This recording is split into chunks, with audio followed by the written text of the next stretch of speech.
Hello everyone. Today I'm here to talk about the 2022 federal budget. Well, there is a lot in the budget that will impact people from all walks of life, but I'm not going to get into those details. I am here to talk about those points in the budget that will impact the real estate market, the buyers and the homeowners. But before I proceed, first, I want to thank you so much for tuning in. And if you are new, welcome to my channel, where we try to cover topics that are of interest to you on real estate and mortgages. So please make sure to like, share, and tap that bell icon so you get notified anytime I share an informative video.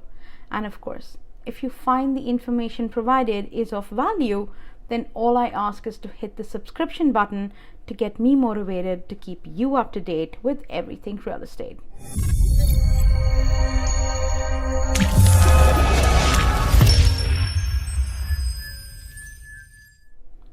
So, the budget.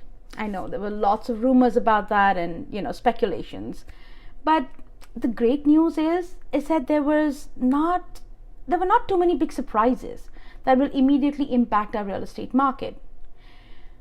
So, let's say for now, let's focus on the announcements that could touch us as buyers, sellers, or homeowners. There are some very specific initiatives put forward, and that will help more buyers get into the market. But that in turn will sustain future market resilience for sellers. Now, while the 2022 federal budget it is still yet to receive the parliamentary approval, it's not been approved yet. But there are 7 key proposals within the budget that touch on our housing market. So I'm going to break down this video into 2 parts. For today's video, I'm going to focus on the 3 main points, and I will cover the rest of it in part 2, I promise. Let's start.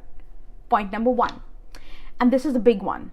It's the introduction of the tax-free first home savings account. Oh, that's a mouthful.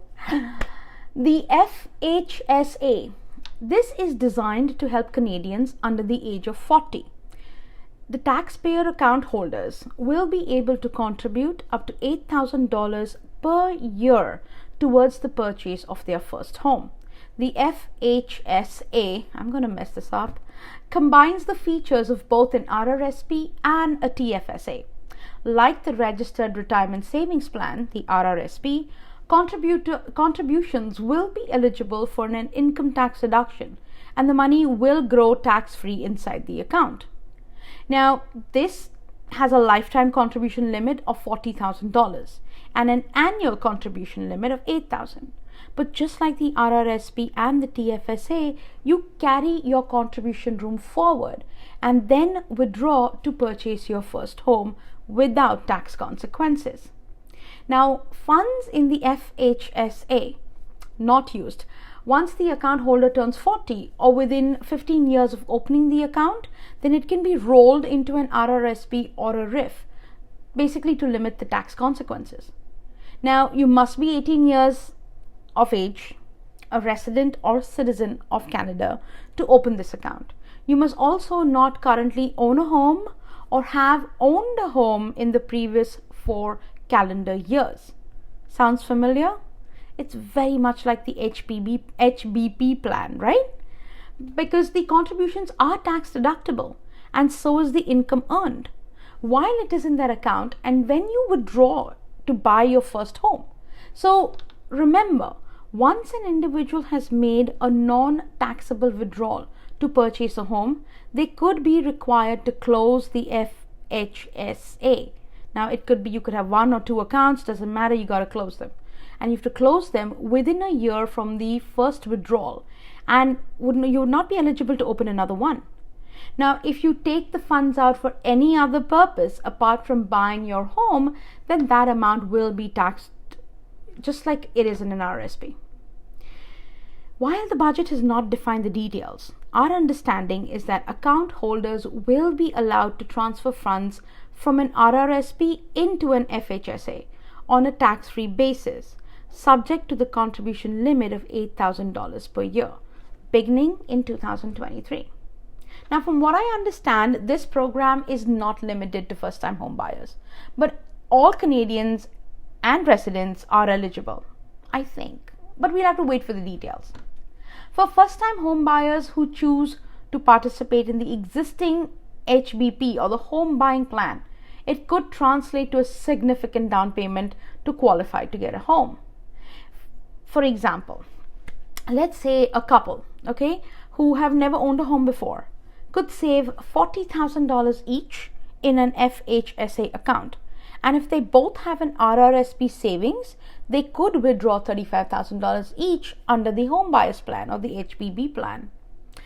And that is a possible contribution down payment of $150,000. The HBP portion looks for repayment into the RRSP, of the withdrawed funds within a 15-year period. That does not change. But is there a repayment requirement for the FHSA? More details are sure to be released soon because the plan is expected to be launched in 2023. Now, as much as this proposal will be appreciated and gladly welcomed by the buyers, the concern here is saving anything will be a stretch with inflation's at a 30-year high. Money going towards food, rent, the basic cost of living. It may make savings difficult to accomplish. And what about those first-time home buyers who are turning 40 or who have crossed 40? There is no FHSA plan for them. I mean, they could have come up with an, FHSA 2.0 for the 40 plus. I guess we're not that important, guys. Well, moving on to point number 2. Doubling the first-time home buyer tax credit. Why do they make these things so long? The first-time home buyer tax credit was first introduced in 2009 and is available to all qualifying Canadian taxpayers. Seeing how, purchasing your very first home can be intimidating, even at the best of times. The extra fees that you have to pay before and during the closing, like you like the inspection or sometimes the appraisal, the legal costs, the land transfer taxes, and all the additional fees that are attached to your closing cost can leave you feeling somewhat like a destitute. But do not fear, my friends. The government can help because they can feel your pain, especially since they are the ones taking quite a big chunk out of those closing costs. So to ease their conscience and to make you feel like you're getting something back, they went and they introduced the first-time home buyers tax credit, also known as the HBTC. It is a minuscule rebate that can help recover an even minuscule portion of those costs.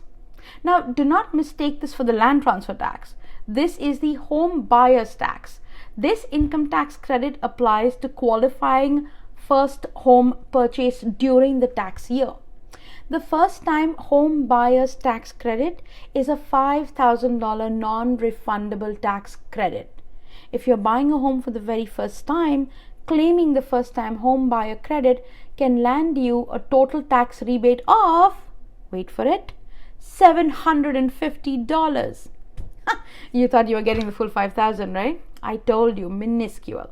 But now, effective 2022, they have gone and increased that $5,000 to $10,000, which will put $15,100 back into your pocket.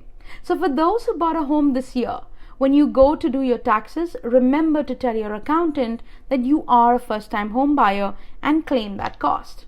So if it's a couple, you can get money. Around $1,500 is what you can get. The last point for today's video that I will discuss is the extension of the first-time home buyer incentive. Now, personally, I'm not a big fan of this incentive, but it is in the budget, so I'm going to briefly discuss it. This incentive is supposed to help qualified first-time home buyers reduce their monthly mortgage payments without basically adding to their financial burden. The first-time home buyer incentive is shared equity mortgage with the Government of Canada.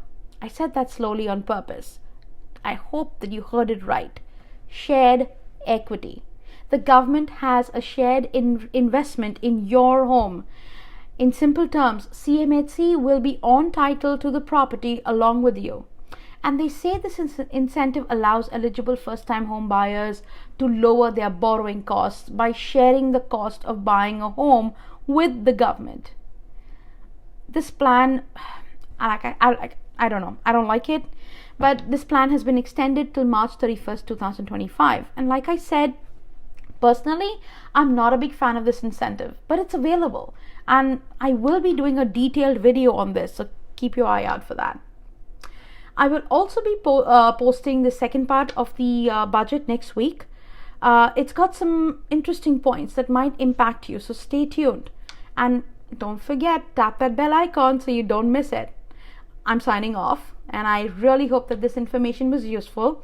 And yes, please don't forget to subscribe, like, and share these videos. Your support is truly appreciated. And you know what? It keeps me motivated. So see you next week. Bye.